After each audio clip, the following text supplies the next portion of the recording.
Hello and welcome back, students. So in the previous video we have discussed the laws of logic which are in front of you right now. So these were the laws which we have discussed, also the logical equivalence and the law of negation of a condition, transitive rules, and the exercises were given to you. So now today's topic is duality, and let's understand what is duality. So whenever we have, suppose a statement say you, which will be a compound preposition. When I say compound preposition, it clearly means कि इसमें एक दो, एक से ज़्यादा, दो या कितने भी हो सकते हैं स्टेटमेंट्स कनेक्टेड होते हैं.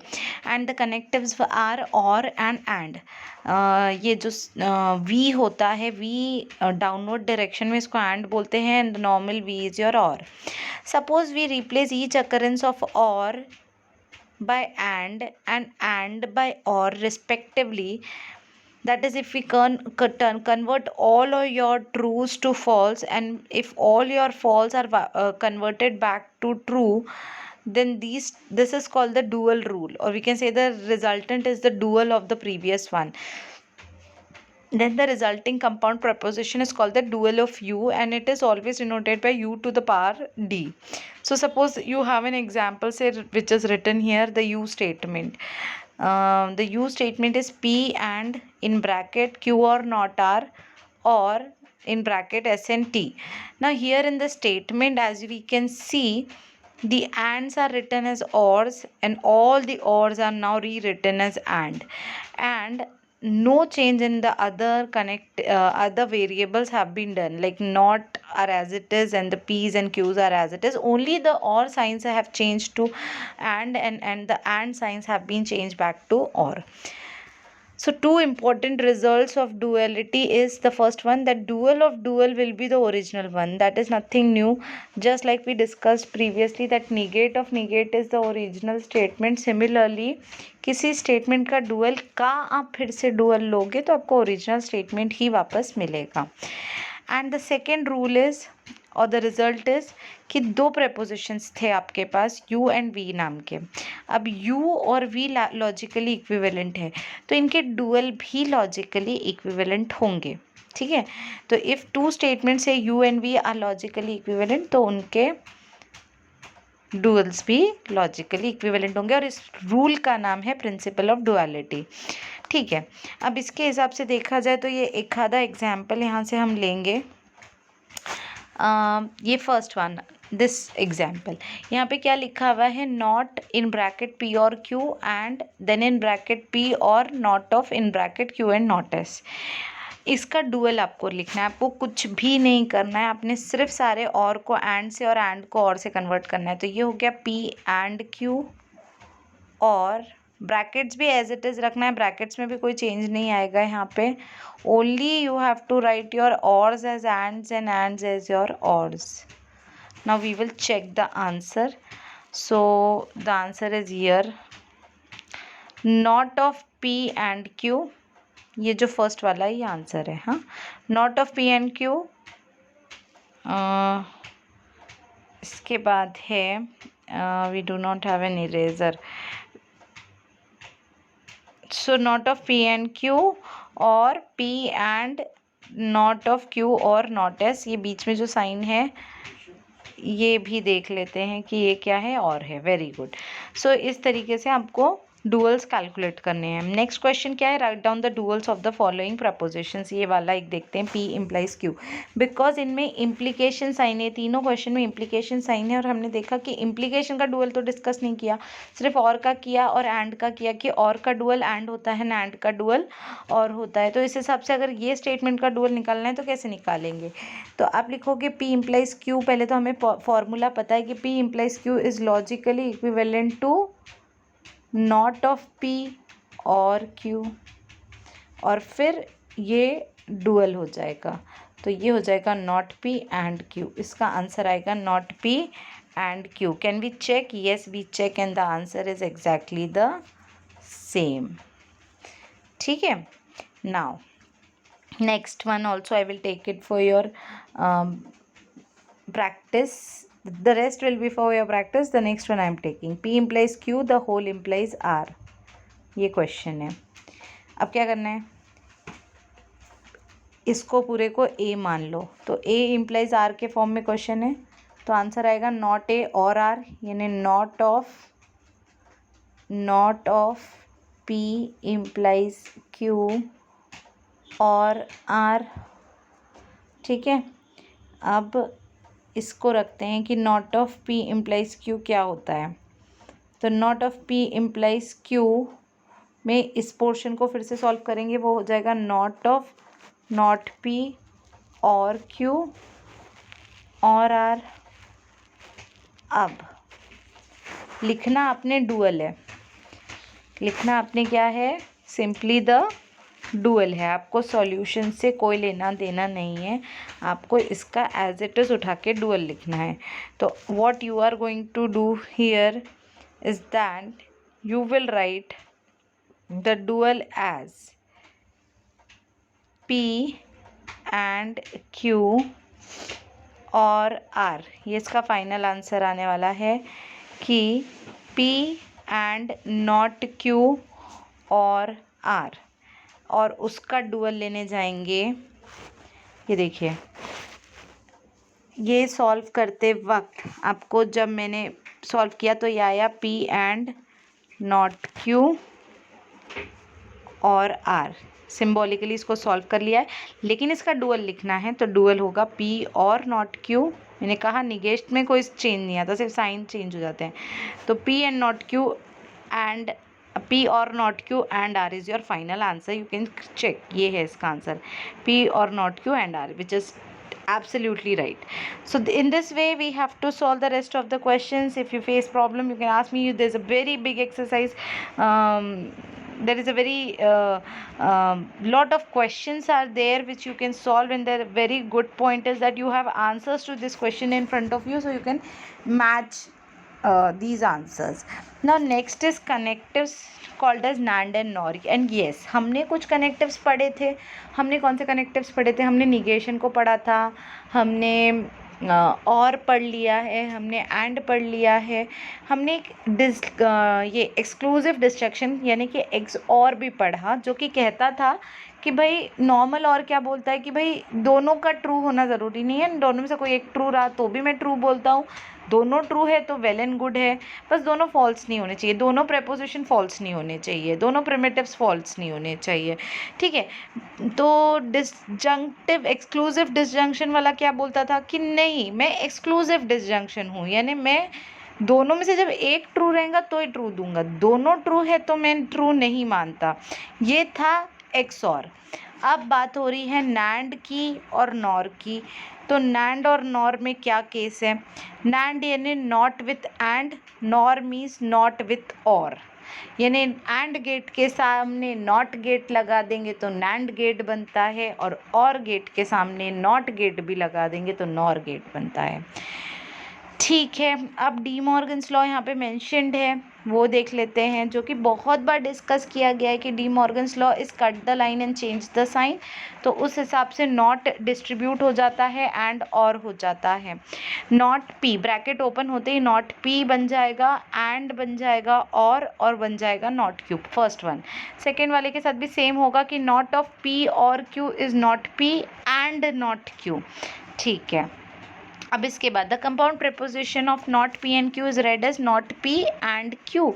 अब ये कुछ नहीं है, ये जो स्टेटमेंट्स है अगर आप इनको ध्यान से देखेंगे तो ये कुछ खास नहीं, बस आपके क्या है, ये है नैंड एंड नॉर रिप्रेजेंटेशन। क्यों भाई, पी एंड क्यू एंड होता है, उसका नॉट यानी नैंड हो गया। ठीक है, पहला वाला नैंड हो गया। पी और क्यू और होता है, बट उसको नॉट के साथ लेंगे तो वो बन जाएगा नॉर। तो नैंड और नॉर की वैल्यूज़ भी आपने स्टडी कर ली यहाँ पे। ठीक है, अब the compound preposition not of P and Q is read as not P and Q and is denoted है। अच्छा, पी ये जो नैंड गेट है इसके लिए अपर एरो है और नॉर गेट के लिए लोअर एरो है। जो नैंड है उसको ऐसे लिखना है, जो नॉर है उसको डाउनवर्ड एरो से लिखना है। ठीक है, तो यहाँ पे not P and Q and is denoted by P upper arrow Q, यानी कि P NAND Q. The symbol upper arrow is called the NAND connective.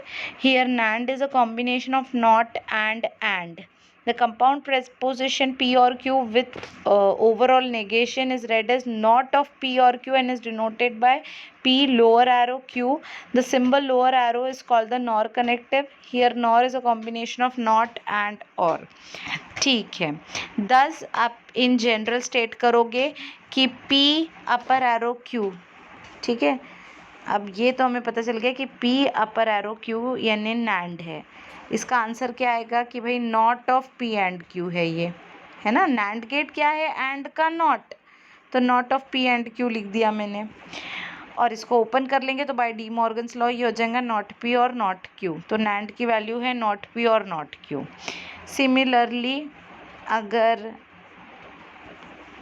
इसका देखें P नॉर Q का, नॉर क्या है, लोअर एरो, उस हिसाब से वो P और Q का ओवरऑल निगेशन है, नॉट ऑफ P और Q. Again with D Morgan's law ये हो जाएगा not P and not Q.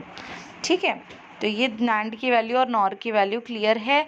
Same can be explain with the help of truth table also कि NAND में तीनों 1 है. आपके पास ये ट्रुथ टेबल आपने यहाँ पे कन्वर्ट क्रिएट किया है. यहाँ पे देखो P की वैल्यू, फिर Q की वैल्यू, और उसके बाद आपने P NAND Q क्या बनाया. एक्चुअली P एंड Q में 0 0 0 होता है ना. P एंड Q में 0 0 0 होता है, बट आपको उसका नॉट लिखना है, तो 0 0 का आंसर 0, उसका नॉट हो जाएगा 1. अच्छा, एंड गेट के हिसाब से 0 1 भी 0 होता है, बट उसका नॉट लिखना है. सेकेंड वाला भी 1 हो गया. फिर थर्ड वाला है 1 0, उसका 1 आता, 1 0 का 0 आता है एंड गेट में, बट उसका भी नॉट लेना है, तो 1 हो गया. और 1 1 का 1 आता है, बट उसका नॉट लिए तो 0. सिमिलरली P नॉर Q जो है उसमें कैसा हो रहा है, 0 0 इज़ 0, तो उसका 1 लिखा उसने. नॉट कर देना है ना, और का भी नॉट कर देना है, एंड का भी. इसको चाहे तो लंबा इलाबोरेट करके हम ऐसा कर सकते थे कि P Q के बाद हम एक्चुअली P एंड Q और P और Q का कॉलम बनाते और फिर उनके नॉट्स निकालते, तो भी यही आता है. It's a very lengthy procedure. So they have directly done कि एंड की वैल्यूज़ ली और उनका नॉट कर करके यहाँ पे लिख दिया. ठीक है, अब कुछ एग्जाम्पल्स इन्होंने भी यहाँ पे मेंशन किए हैं, जैसे कि I will take the second example here, और I can even take the first one, any one. I will take the second one. अच्छा, सेकेंड एग्जाम्पल के हिसाब से अब चलो चेक करते हैं कि ये क्या करना है. इस एग्जाम्पल के हिसाब से शायद हमें, okay, so I will take the second example which is not of P NAND Q. NAND का भी नॉट लेना है, ठीक है.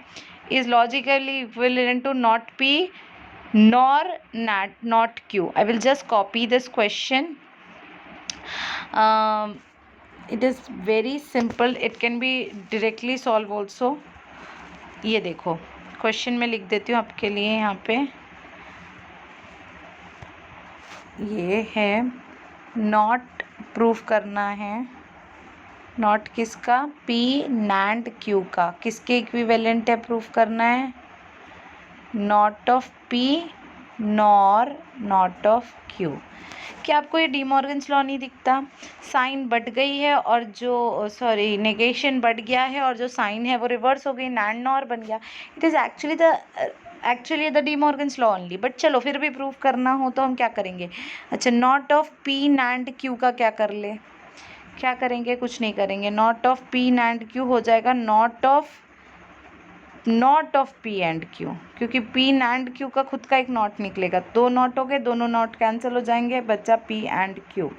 अब ये वैल्यू निकली है फर्स्ट पार्ट LHS की. ये हमारा LHS है P एंड Q. अब देखते हैं RHS को भी सेम वैल्यू में लाने की कोशिश करते हैं. तो RHS भी अगर इतना आ जाता है तो वेल एंड गुड. इसको क्या निकला था, ये P एंड Q निकल गया है LHS. RHS का क्या करें, not P nor not Q. I will take this not sign common, तो ये हो गया P नॉर Q.